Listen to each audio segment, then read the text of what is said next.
Assalamualaikum warahmatullahi wabarakatuh. Salam guru penggerak. Perkenalkan, saya Abdul Manaf, calon guru penggerak angkatan 11 SMP Negeri 1 Kapetakan, Kabupaten Cirebon, Jawa Barat. Fasilitator saya Bapak Ugan Suganda dan pengajar praktik saya Ibu Dewi Fatimah.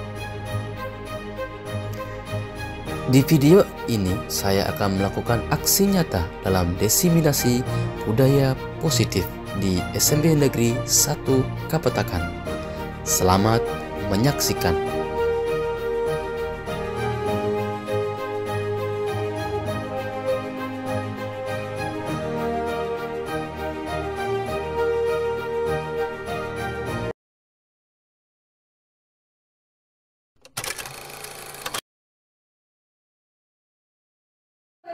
Assalamualaikum warahmatullahi wabarakatuh. Alhamdulillah. Pada kesempatan hari ini kita bisa berkumpul di tempat yang sangat berbahagia ini, Ibu dan Bapak, dalam acara hajatannya Bapak Abdul Manaf, ya. Dalam acara aksi nyata diseminasi budaya positif di SMP Negeri 1 Kapetakan. Kami ucapkan terima kasih atas kehadiran Bapak dan Ibu semua dalam acara hajatan Bapak Manaf ini.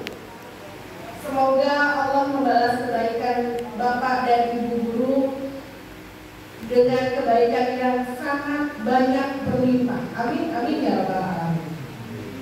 Langsung saja kita menuju ke acara selanjutnya, yaitu sambutan.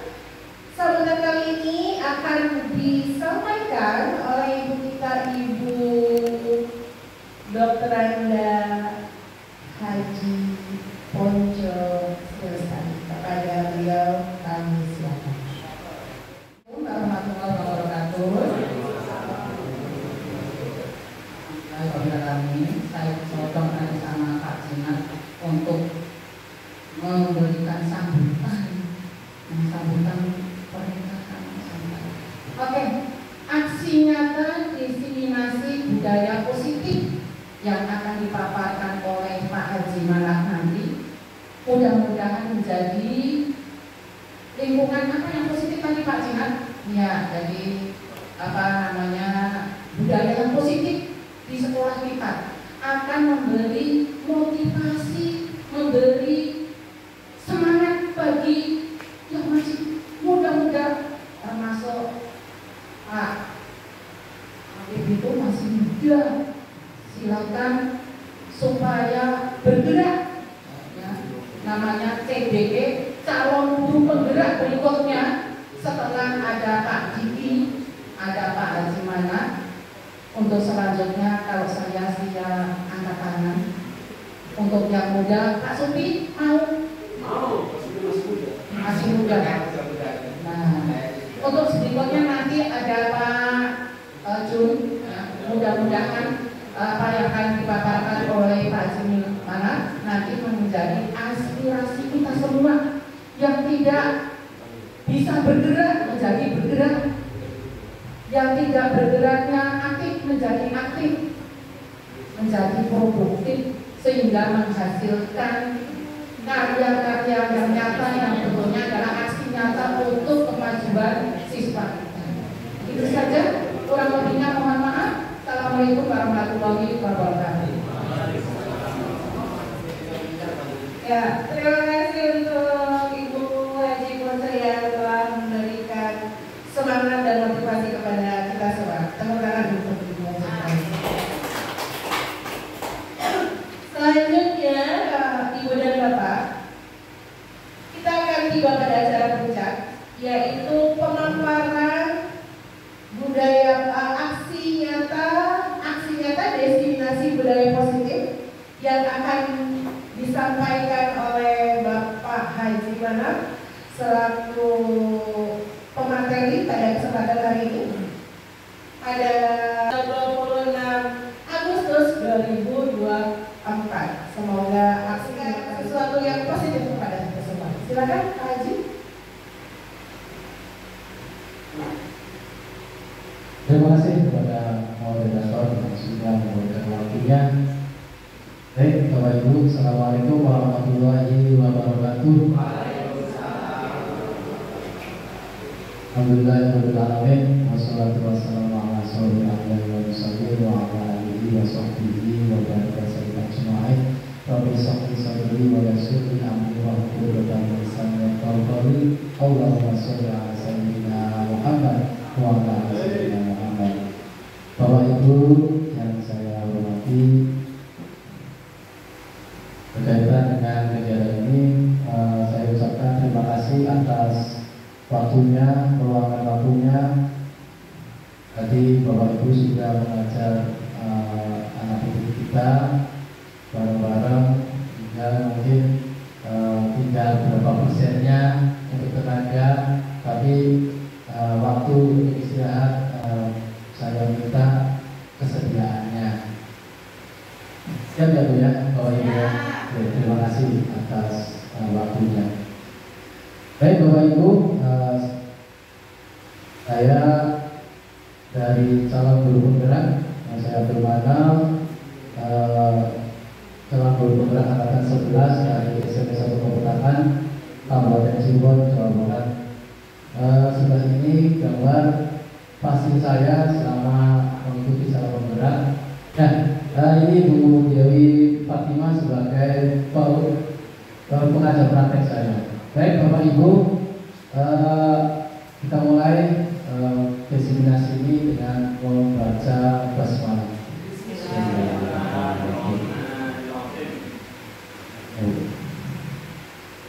Nah, oke Bapak Ibu, nanti minta bantuannya supaya kita lebih rileks, lebih tenang untuk selanjutnya selama beberapa menit ke depan untuk pencapaian destinasi.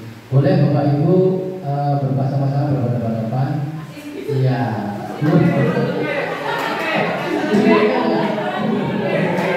Baik. Ya. Instruksinya selama 30 detik silakan Bapak Ibu untuk senyum.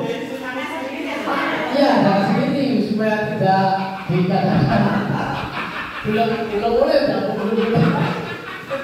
ini Bapak. Oke, siap ya. Ya Bapak Ibu sudah siap ya. Silakan Bapak Ibu untuk tatap Bapak sebelahnya. Hitungan 30 detik. Belum hitungan 1 sampai 3 sudah mulai ya. 1, 2, 3.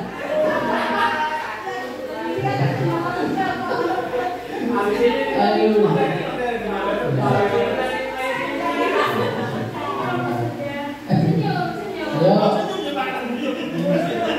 20, 21, 22, 23, 24, 25, 26, 27, 28, 29, 30. Oke, selesai. Terima kasih Bapak Ibu. Tepuk tangan Bapak Ibu. Ya, ini mungkin nanti bisa diserahkan Bapak Ibu dalam jam-jam yang krusial biasanya ngantuk ini, mangga Bapak Ibu bisa diserahkan oleh Bapak Ibu di kelas 1. Baik, selanjutnya. Nah, sebelum kita mulai, Bapak Ibu kita kesepakatan bersama dulu untuk memulai forum diseminasi ini. Ya Bapak Ibu. Yang pertama saya sudah menuliskan menghargai siapapun kemudian menjadi pendengar yang baik. Apakah Bapak Ibu ingin menambahkan dari kesepakatan kita terlebih dahulu? Yuk, bisa nanti diketik. Harus yang enak senangnya. Iya. Oke. Nah, Bapak Ibu,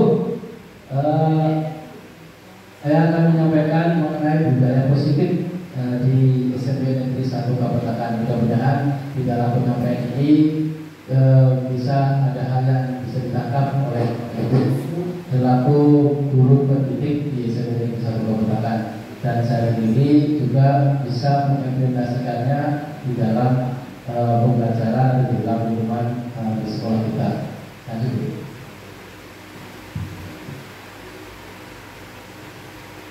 Terus.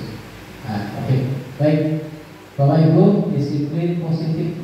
Mungkin Bapak Ibu ada yang tahu disiplin positif itu seperti apa ya Bapak Ibu? Ada yang tahu? Silakan. Ada yang tahu disiplin positif?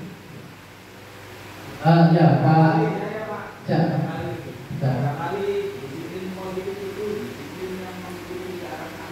Oke. Baik. Oke, baik. Jadi kata Pak Mati sangat luar biasa. Jadi disiplin positif itu katanya sebelah kanan positif, kalau sebelah kiri negatif. Ada lagi dari Bapak Ibu, barangkali Pak Alif, silakan. Terima kasih atas kesempatannya Pak Haji. Baik, saya pernah mengikuti pelatihan ini di Singapura 3 tahun yang lalu, tahun 2021.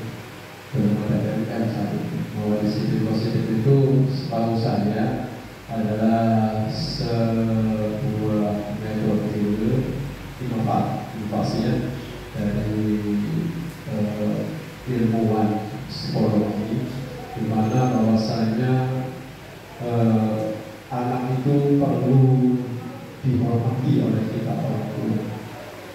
Ketika anak ada kesalahan pun seharusnya sikap kita sebagai orang tua atau guru, bagaimana anak itu disadarkan bahwa sesuatu yang negatif tersebut harus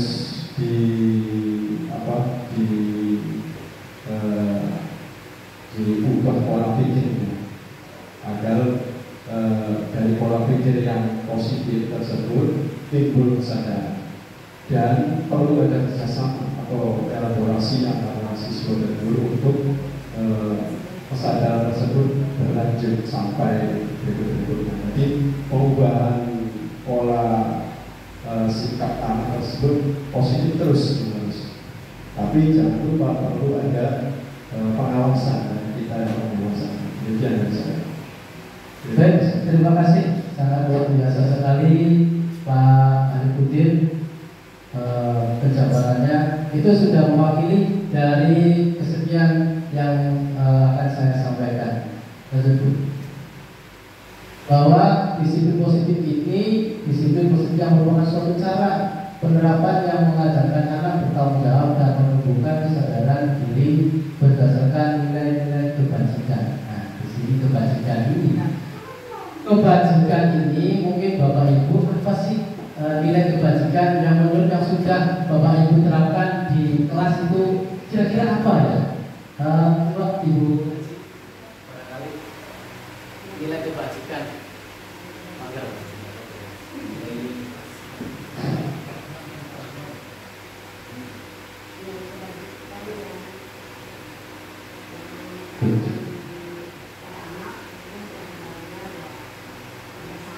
oke, bersama. Ya betul. Kemudian apa lagi?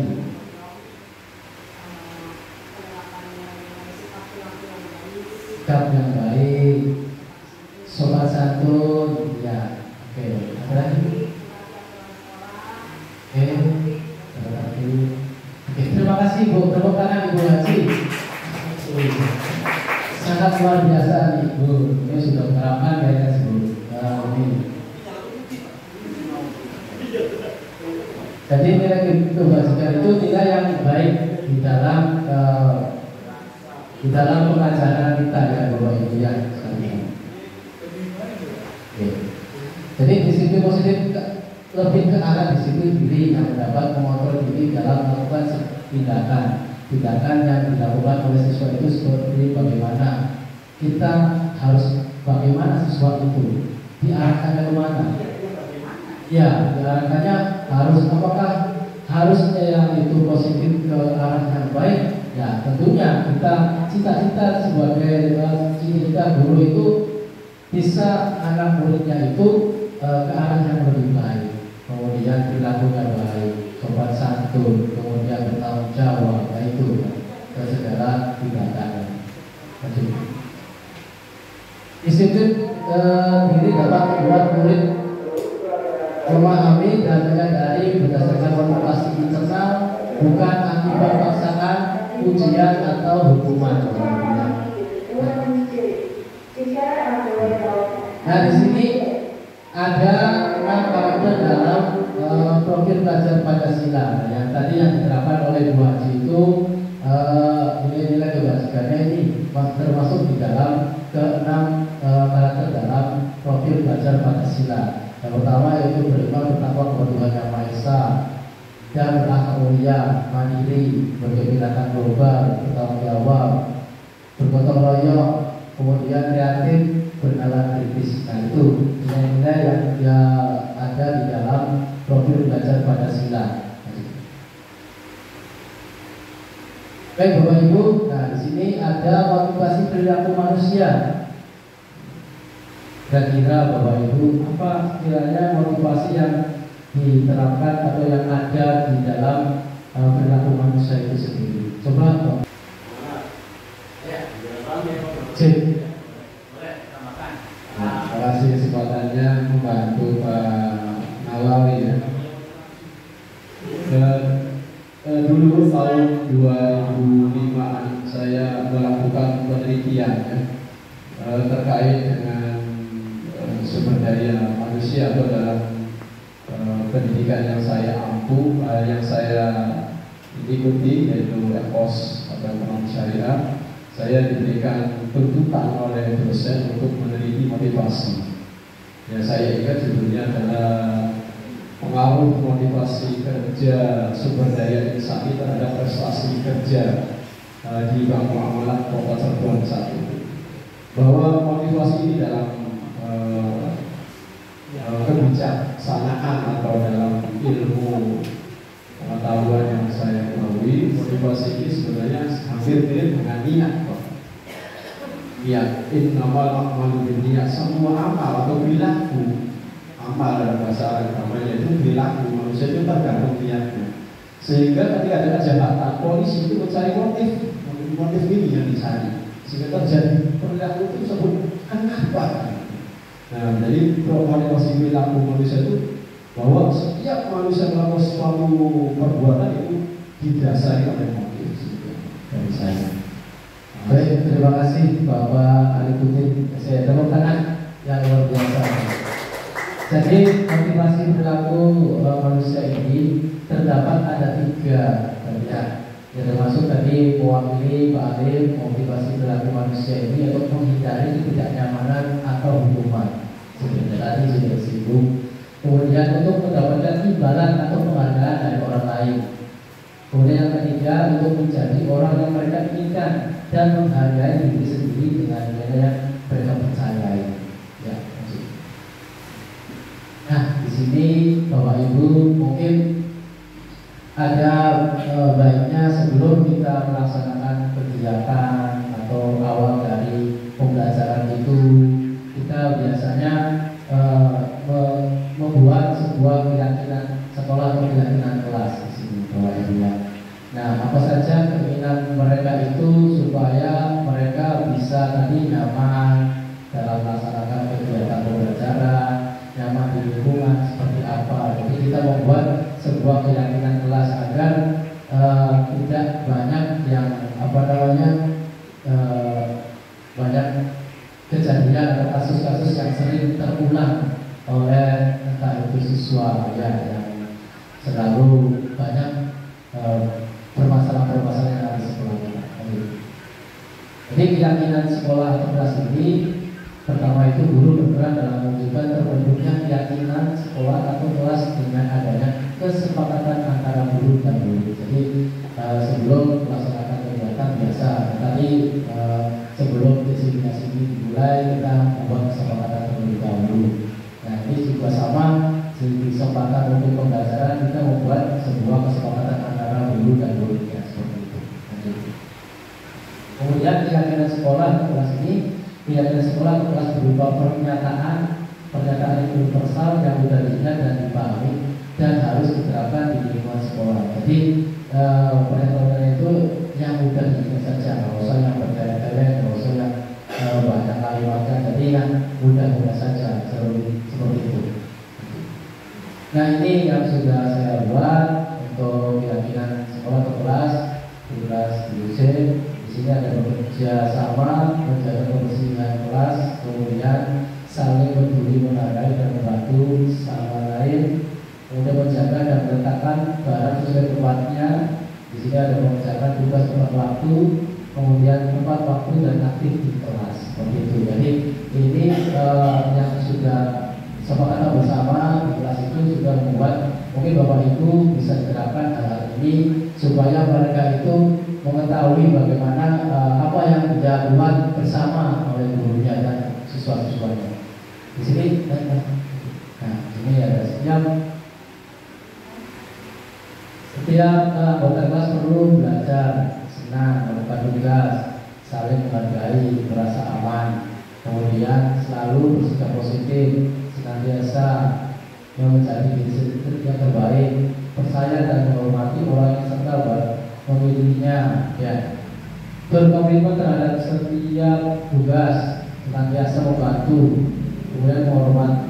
Kami meyakini bahwa sangat penting untuk menghormati semua orang dan barang milik orang lain. Dan bekerja, kami meyakini bahwa sangat penting untuk menyerahkan segala pekerjaan atau mengikuti kegiatan telah ditugaskan dan telah ditugaskan. Jadi ini adalah keyakinan kelas yang menurut kesepakatan bernilai positif semua ya Bapak Ibu. Lanjut. Nah, oke, kita supaya tidak ngantuk. Iya. Oke. Ada sesinya Pak. Ya, ada. Ya, ada.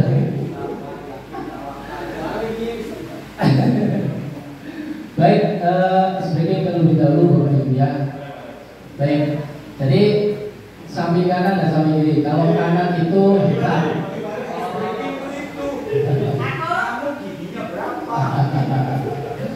Baik, sebelah kanan itu hitam. Oke, sebelah kiri itu hijau. Jika disebut namanya hitam, berarti yang hitam itu kecaplok sebelah kanannya, itu tidak, iya. Jadi yang hijaunya diam, berarti caplok itu. Tapi bagaimana cara jangan sampai kena?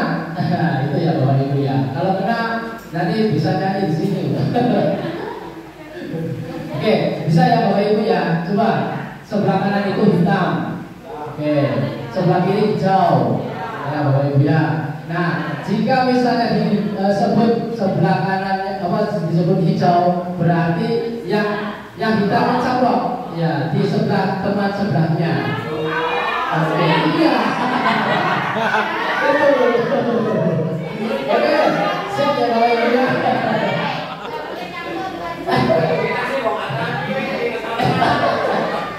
Baik, siap ya Bapak Ibu ya. Oke, ulangi. Kalau sebelah kanan itu hitam, sebelah kiri hijau. Kalau misalnya disebut sebelah hijau, berarti mencaplok sebelah yang hitam. Iya, betul. Sebelahnya ya, sebelahnya. Oke, baik. Oke, coba. Iya, tempatnya, tempat sebelahnya. Oke. Baik, siap-siap ya Bapak Ibu ya. Oke.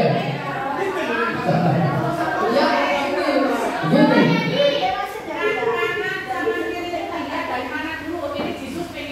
Ya nanti kan ini kan beda-beda. Ya kan?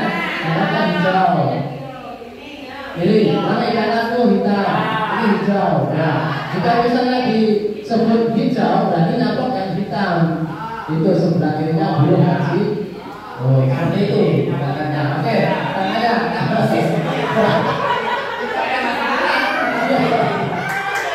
Baik, silakan Bapak Ibu ya.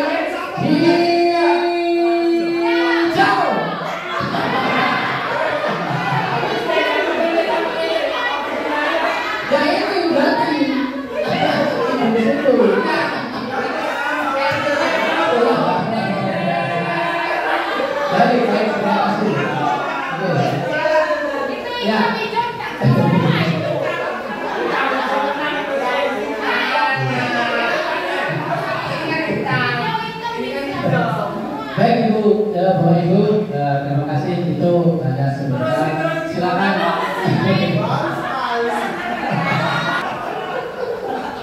Cukup, terima kasih. Kita lanjut ya Bapak Ibu ya. Kita lanjut.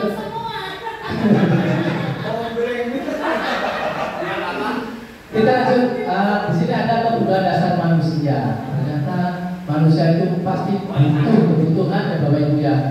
Menurut Ibu Yana, kebutuhan Ibu Yana kira-kira supaya Ibu Yana itu kebutuhannya terpenuhi itu bagaimana?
Oke, ya itu benar.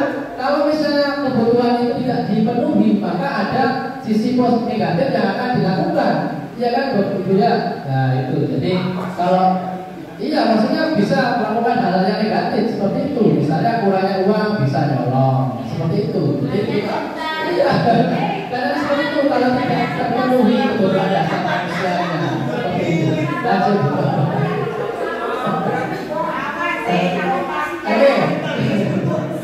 Jadi di sini pernyataannya itu ketika seorang murid melakukan sesuatu perbuatan yang bertentangan dengan nilai-nilai kebajikan atau melanggar peraturan, hal ini itu sebenarnya dikatakan mereka gagal menunjukkan dasar mereka. Kadang-kadang anak-anak itu kurangnya kasih sayang, bolos, tidak masuk kelas, itu pasti ada dasar mereka itu yang tidak terpenuhi ternyata. Coba aja Bapak Ibu, barangkali Bapak Ibu punya anak muridnya misalnya ya coba, oke, coba Pak Alipudin, ada tidak kira-kira Pak Alipudin? Baik, pada saat saya melakukan aksi nyata dari proses pelatihan sisi positif yang saya angkat pada saat itu pun saya sebagai guru BK ya, yaitu kejadian di mana para siswa itu melakukan pemecahan atau pecah-pecah. Pada saat itu anak-anak sedang melakukan kegiatan main bola di lapangan. Nah, pada saat itu pun saya bukan menghukum ya, mengumpulkan para pelaku ini dan saya memberikan pertanyaan dasar kepada sang anak kenapa melakukan perbuatan tersebut. Ternyata jawabannya tidak sengaja karena mereka itu melakukan kegiatan main bola ya, karena bolanya ditendang dan menuju ke kaca ya. Dan saya kan apa yang saya tanyakan dari mereka yang kamu lakukan tersebut itu benar masalahnya. Saya dari kesadarannya dulu apa yang kamu lakukan itu adalah benar atau salah dulu. Kemudian ketika mereka mengucapkan atau menjawab yang rata-rata salah dan itu, dan apakah perlu kalian itu melakukan tanggung jawab terhadap kesalahan tersebut. Jadi menyadarkan bahwa perlunya tanggung jawab. Jadi pernyataan-pernyataan positif terhadap siswa, kemudian bagaimana cara berperilaku positif tersebut untuk menanggulangi atau mengatasi pecah kaca ini, mereka ada kesepakatan untuk mengatasi kesalahan tersebut. Itu pengalaman saya saat itu, dan alhamdulillah lolos dan menghasilkan sertifikat. Ya baik, terima kasih. Tadi adalah contoh dari kebutuhan siswanya itu mungkin dari permasalahan Mario itu mungkin sarana yang harus diterapkan itu kurang atau bagaimana ya, sehingga mengenai kaca yang pecah seperti itu ya. Baik, jadi kebutuhan dasar manusia ini ada bertahan hidup, kasih sayang, rasa diterima, penguasaan, kebebasan, dan kesenangan ya. Oke, jadi mungkin kurang bebasnya main bola sebenarnya ya, seperti itu. Jadi kebebasan untuk melakukan kegiatan selalu jauh. Nah, di sini ada satu kasus ya, Pak Ridwan, guru wali kelas 9, sedang bingung menghadapi ulah salah satu murid di kelasnya, yaitu Tommy. Beberapa anak telah mengeluhkan Tommy yang seringkali meminta bekal makan siang mereka dengan paksa. Ya. Jika Bapak Ibu menghadapi situasi seperti Pak Ridwan, apa yang akan Bapak Ibu lakukan? Nah, menurut Bapak Ibu, kira-kira apa alasan Tommy melakukan hal itu? Nah, coba Ibu Suci barangkali. Ya pas bebas, tidak bisa. Saya DP dulu Bu. Nah,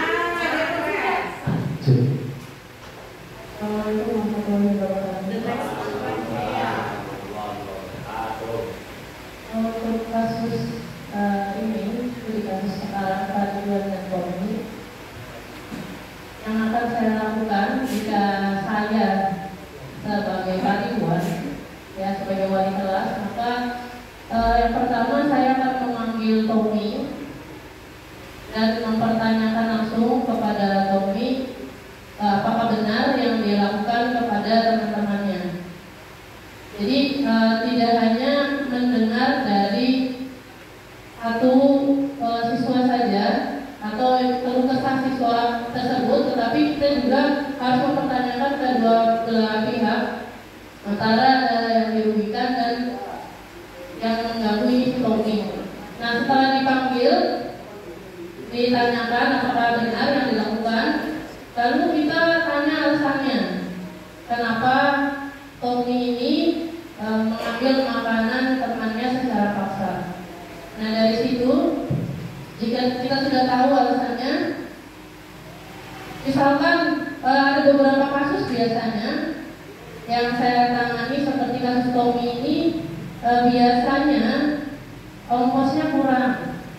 Misal ongkosnya kurang yang diberikan dari orang tuanya.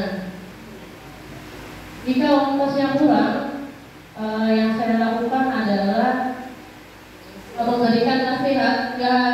Nggak perlu langsung kita bantu kasih uang juga ya untuk si Tommy. Tapi yang pertama saya kasih nasihat untuk Tommy bahwa yang dilakukan Tommy kurang baik karena mengambil makanan temannya dengan paksa. Seharusnya jika memang sangnya kurang ya, atau dia kelaparan, bisa meminta kepada temannya secara baik. Kemudian dia juga bisa cerita juga kepada wali kelasnya ya, siapa tahu nanti wali kelasnya bisa membantu.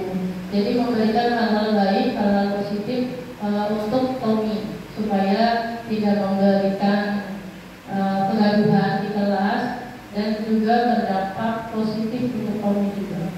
Ya, terima kasih. Ya. Baik, terima kasih luar biasa Bu Suci. Ya, jadi di sini ada alasan Tommy ya, tadi alasannya tadi luar biasa sudah mewakili sebagian ya.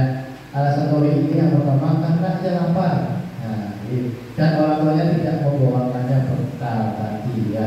Mungkin kemungkinan Tommy itu mengapa bisa ngambil punya temannya, merobot makanan punya temannya, karena tadi orang tuanya tidak membawa bekal. Kemudian bahkan kebutuhan dasar yang sedang berusaha ini, dia itu bertahan hidup, kebutuhan dasarnya itu yang lapar dan ada lapar, sehingga apa boleh buat, jadi menggunakan tadi melakukan kegiatan yang negatif ya, jadi mengambil gerobak punya temannya seperti itu. Karena tujuannya bertahan hidup, mempok sih, mempok. Nah, seperti itu lanjut. Kemudian alasan yang kedua, karena dia merasa senang temannya memperhatikan dia. Ya, jadi berarti ya dia perlu dilaporkan ke gurunya karena dia merasa diperhatikan gitu oleh teman-temannya, dilaporkan kepada gurunya sehingga merasa dia itu diperhatikan oleh teman-temannya seperti itu, dan menggunakan kasih sayang dan rasa diterima seperti itu. Lanjut.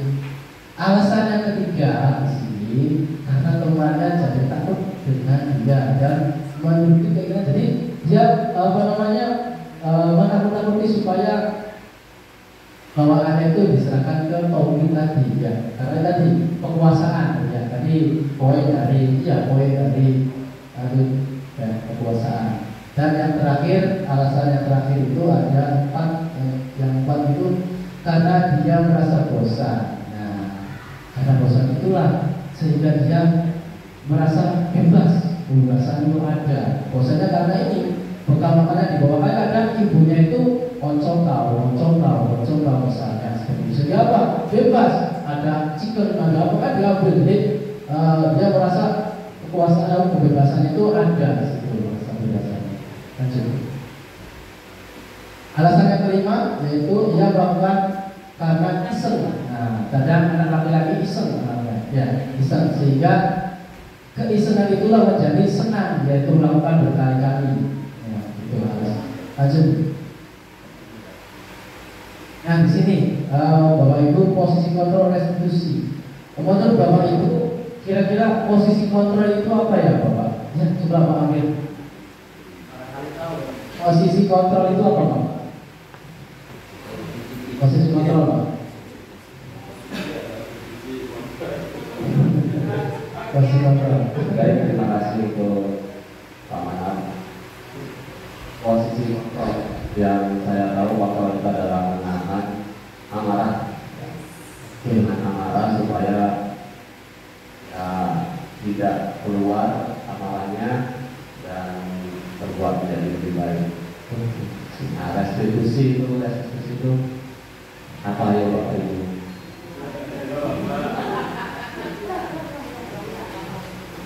Emosi. Resti siapa?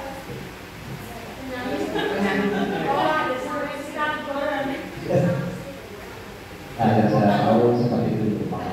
Baik, terima kasih Pak Amir atas jawabannya. Jadi posisi kontrol itu adalah mengontrol diri ya, kontrol. Ya ini posisi kontrol itu sebagai guru itu ada sebagai penghukum, ya, ada sebagai pembuat merasa bersalah, ada sebagai teman, kemudian ada sebagai pemandu dan ada sebagai manajer. Menurut Bapak Ibu di kelas Bapak Ibu kira-kira mana yang sering Bapak Ibu lakukan? Coba Pak Das.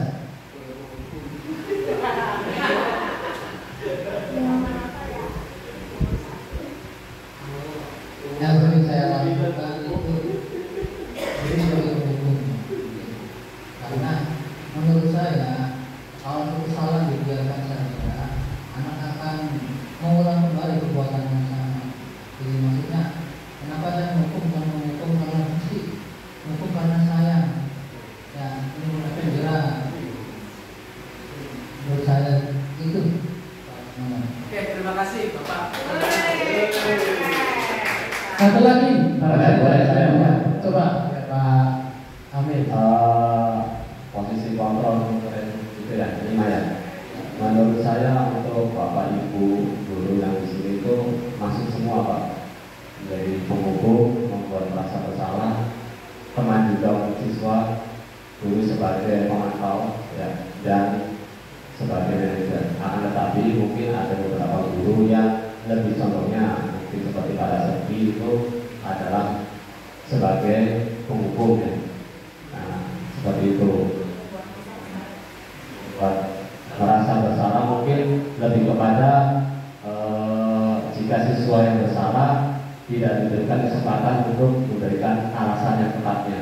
Jadi siswa itu merasa bersalah dengan apa yang dilakukannya. Seperti yang Kak indikasi tadi, si siswa yang itu yang mengambil makanan ya, seperti itu. Jadi kita memberikan pertanyaan tetapi tidak apa alasan yang tepat kami bisa mengambil makanan tersebut. Seperti itu. Mungkin itu saja Pak Manaf. Terima kasih. Ya, baik. Terima kasih Pak Amir, luar biasa tepuk tangan dari kita.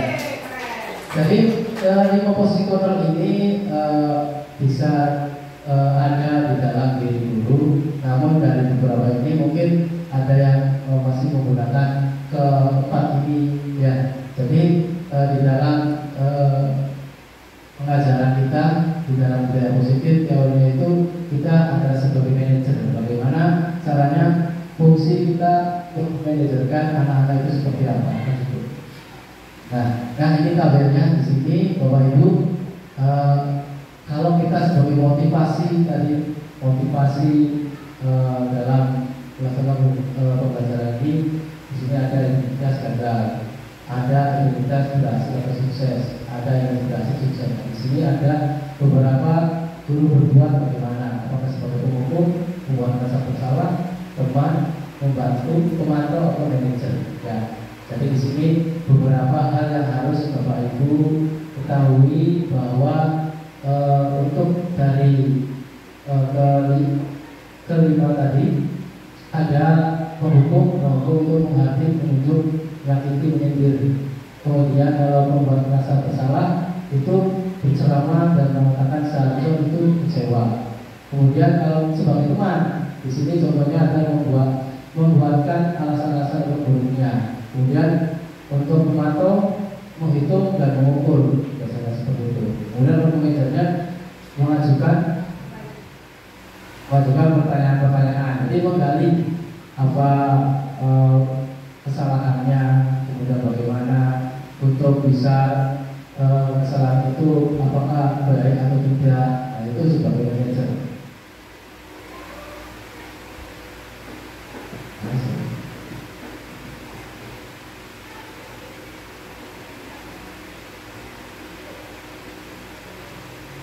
Ya, baik Bapak Ibu. Nah di sini tinggal kemudian hasilnya memberontak, menyalahkan orang lain, berbohong hukumannya. Kemudian membuat rasa bersalah, di sini menyembunyikan, menyangkal, berbohong. Teman, kalau sebagai teman, guru ketergantungan artinya. Ya, kalau memantau, menyesuaikan diri, bila diawasi. Di sini kalau misalnya sebagai manajer, menguatkan pribadi dari siswa itu sendiri. Ya. Jadi ada 5 posisi motivasi untuk kita sebagai seorang guru. Terima kasih. Posisi kontrol restitusi di antara kelima posisi kontrol tersebut sebaiknya seorang guru menggunakan posisi kontrol sebagai manajer. Ya, jadi tadi enak sebagai manajer tidak nafsu-nafsuan, tidak hukum selalu mengejas berlebihan. Jadi kita menjadi seorang manajer tadi. Nah di sini posisi kontrol restitusi ini sebagai manajer guru dapat berbuat sesuatu bersama murid, mempersilahkan murid bertanggung jawab dan mendukung murid agar dapat menemukan solusinya. Jadi di sini guru bersama murid itu duduk bareng, mempersilahkan bertanggung jawab. Tadi yang sudah dibuat oleh siswa dan guru, membuat kesepakatan bersama. Misalnya siswa itu telat, kenapa telat? Nah di situ bisa ditanyakan kenapa bisa telat. Nah karena alasannya digali dulu anak itu menggali perbandingan kenapa bisa telat, kemudian mengapa bisa telat. Nah kemudian bisa ditanyakan lagi telatnya kenapa, kemudian apakah itu pelanggar kesepakatan bersama dan kesepakatan kelas. Nah kalau dia berarti dia bagaimana setelah melanggar kesepakatan kelas tadi, tidak boleh telat, kemudian belajar aktif, selalu di kelas. Nah itu kesepakatan yang bisa ditanyakan oleh guru tersebut. Selanjutnya, nah di sini posisi kontrol restitusi. Selain itu, posisi manajer mengacu pada restitusi yang dapat menjadikan murid sebagai manajer bagi dirinya sendiri, sehingga dapat tercipta identitas positif pada muridnya. Jadi membangkitkan identitas positifnya dibangkitkan, ya seperti itu. Nah di sini ada sedikit dari sekali, ya Menurut tadi adalah bagian dari segitiga restitusi. Apa sih segitiga restitusi itu? Oke.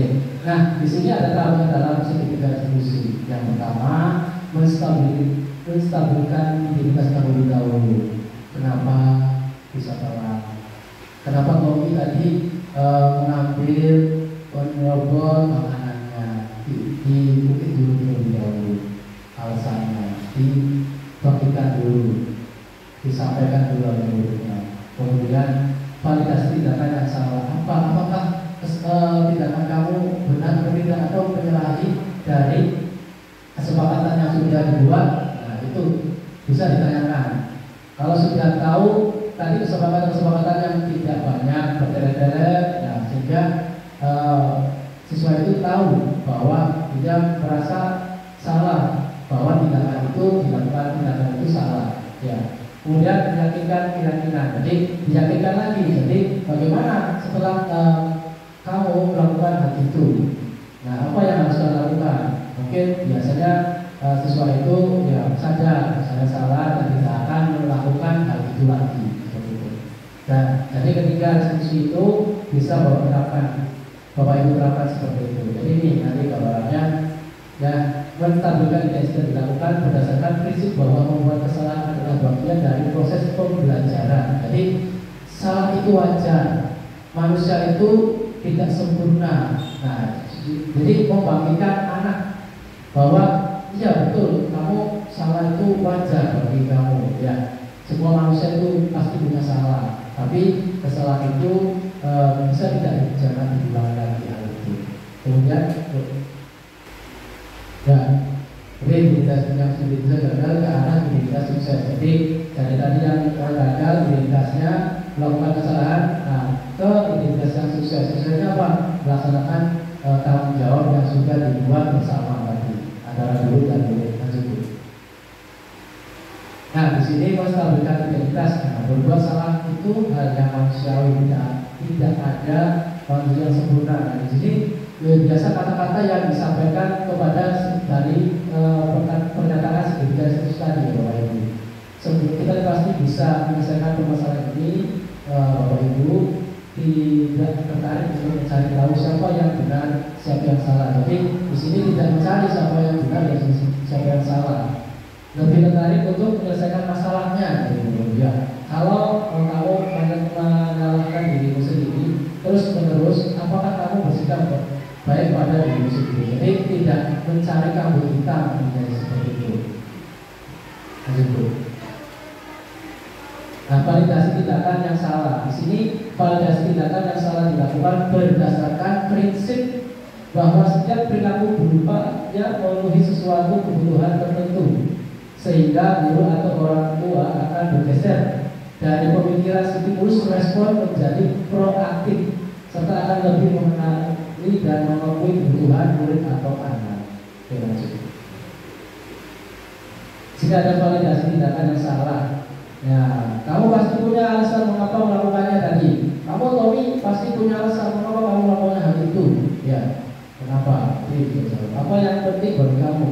Dan pentingnya bagaimana? Kemudian kamu boleh tetap berusaha menjaga sikap itu, tapi tambahkan sikap yang lain yang baru. Bagaimana kamu belajar cara lain untuk melakukan yang kamu butuhkan tanpa harus memukul misalnya. Nah, itu tadi. Ya, ini soalnya tadi untuk contoh ya anak-anak yang memukul misalnya. Oke, lanjut.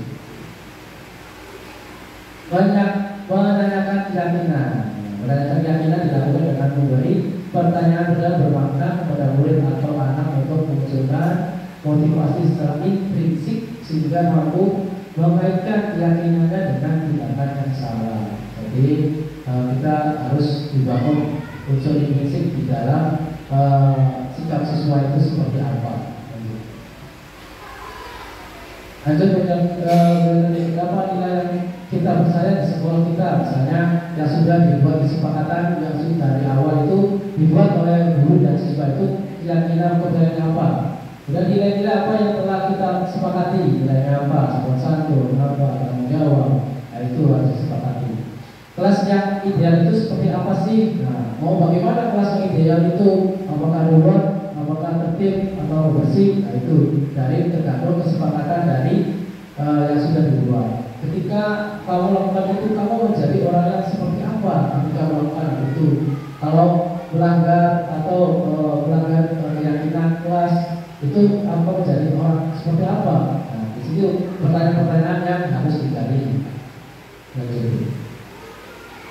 Nah, di sini tadi dari beberapa penyampaian ada disiplin positif, motivasi perilaku manusia, keyakinan kelas, kebudayaan dasar manusia, posisi motor eksekusi, dan signifikan eksekusi.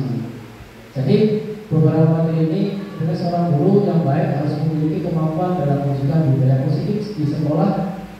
Budaya positif tersebut dapat dijalankan dengan menerapkan konsep-konsep inti seperti ini ya, seperti disiplin positif, motivasi perilaku manusia, keyakinan sekolah atau kelas, kebutuhan dasar manusia, kemudian segitiga restitusi. Nah, itu harus kita bisa menerapkannya di dalam ya sebelumnya sih di kelas sendiri aja gitu Bapak Ibu.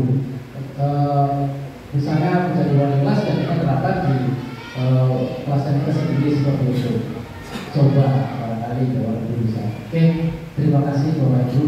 Kemudian saya sampaikan dari pemaparan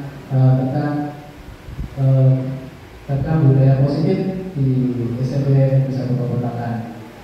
Dari saya barangkali nanti kita lanjut oleh moderator. Kalau ada yang bertanya boleh. Terima kasih dari saya. Assalamualaikum warahmatullahi wabarakatuh.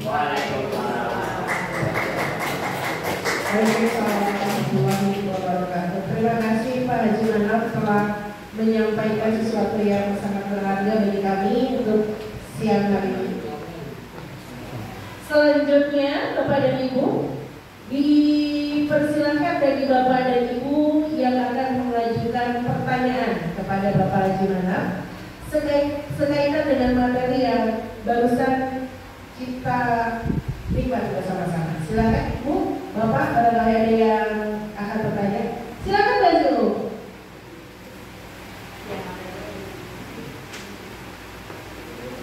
Terima kasih. Dari yang tadi saya ingin menanyakan, selama ini misalnya pengalaman saya sendiri, saya tinggal di orang lain.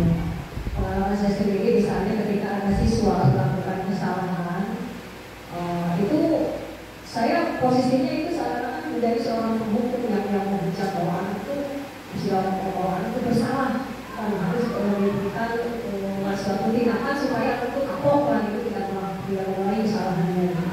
Nah, sikap pemberian hukuman dari guru atau pemberian sanksi dari guru terhadap siswa yang melakukan kesalahan itu Pak, itu termasuk ke dalam sikap yang positif atau sikap positif atau tidak. Terima kasih. Assalamualaikum warahmatullahi wabarakatuh. Baik, terima kasih untuk Bu Haja, luar biasa. Jadi tadi sebagai guru yang baik itu tadi langsung ngecas anaknya itu bersalah, tapi tidak tahu seluk-beluknya itu seperti apa gitu. Kira-kira contoh kesalahan anaknya itu apa? Misalnya ya, kadang anak di kelas itu tidak anteng lah, yang pertama sih ngobrol saja tidak anteng, kerjakan tugas juga susah gitu. Nah itu kita panggil, kita seakan mencari aja lah gitu, apa tidak apa misalnya dengan memberikan sanksi apa ke siswa tersebut. Baik, terima kasih. Jadi tadi sebelum saya sampaikan, sebelum pembelajaran dimulai, kita kesepakatan terlebih dahulu Bapak Ibu Haji. Kemudian kalau kita sudah sepakat bersama-sama, maka kesepakatan itu harus diterapkan bareng-bareng antara guru dan siswa. Ya, jadi menurut anak itu mau seperti apa, nah itu terapkan di situ. Tempel atau tulis di sini sudah saya paparkan yang tadi bahwa harus bagaimana. Nah dari sinilah yang tidak melakukan tanggung jawab dia sebagai tadi yang kelas, maka kita gunakan yang tadi sedikit restitusi. Kenapa seperti itu? Mengapa tidak bisa menjalankan kewajiban tadi? Kenapa tidak bisa tertib? Kenapa tidak tiket? Nah itu kan diulas oleh kita, sehingga menghasilkan beberapa persetujuan yang sudah kita lakukan bersama tadi. Jadi kita sebagai guru itu coba nanti untuk depannya pada hari ya kita juga bareng untuk melaksanakan budaya muslim ini yang menggunakan tidak langsung mengucapkan karena hal ini apa ini dulu dibedah dulu tersebut kenapa bisa seramai itu, kemudian tidak melaksanakan apa yang diperintahkan oleh gurunya, apa yang tidak bisa disepakati bersama tadi, tidak menjalankan kesepakatan tadi, seperti itu Bu Haji. Jadi untuk ininya apa namanya ini ya, jadi langsung menghukum itu Bu Haji ya, langsung menghukum hal tersebut. Baik tidak sebetulnya ya, iya sebenarnya hukuman itu supaya tidak mengulangi kesalahannya. Betul.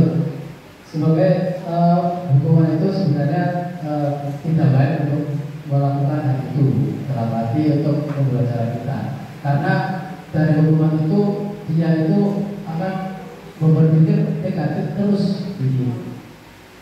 Terus mengulang-ulang karena tidak apa namanya ditanyakan terlebih dahulu, dianalisis terlebih dahulu kesalahan dia jadi tidak bisa mengakui dia bahwa dia itu salah, tetap melakukan hal itu salah. Ya, jadi ya, mungkin kita menggunakan segitiga restitusi yang pendalaman dulu, buat mereka itu mustahilkan dulu apa kesalahannya, kemudian baru validasi kesalahannya dan menstabilkan anak tersebut. Begitu Bu Haji, pendapat dari saya. Terima kasih. Ada lagi cukup? Amin. Ya. Boleh, silakan.